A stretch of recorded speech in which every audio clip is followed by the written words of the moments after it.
Hello guys, আজকের recipe সর্ষে পোস্ত বাটা দিয়ে পাবদা মাছের তেল ঝাল।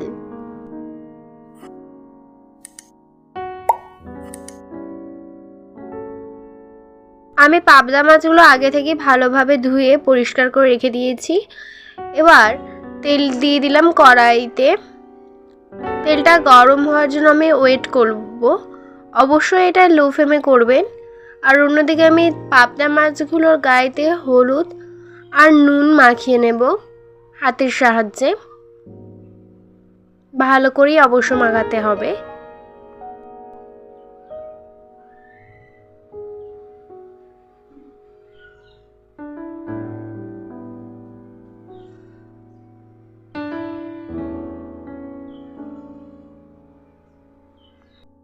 মাখিয়ে নেবার পর আমি কড়াইতে ভাজার জন্য আমি দিয়ে দেব। আমি একসাথে 6টা দেব না, আমি 2 কি 3টে করে দেব। কারণ হচ্ছে মাছটা খুবই নরম, তাই জন্য আমার যদি আমি উল্টাতে যাই, যদি ভেঙে যায়, সেই জন্য আমি 2 কি 3টে করে দেব। অবশ্যই মাছগুলোকে লাল লাল করে ভেজে নিতে হবে, খুব লাল না।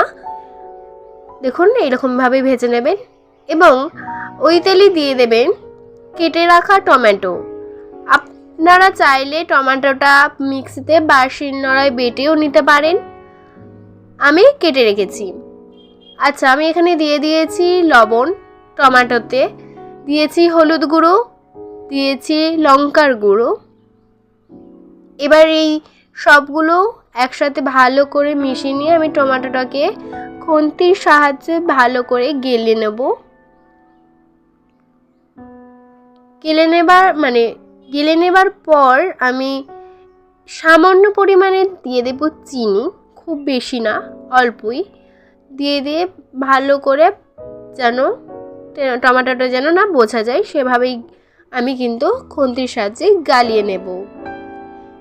গালিয়ে নেওয়া হয়ে গেলে আমি ওতেই দিয়ে দেব লঙ্কা এবং আদা বাটা।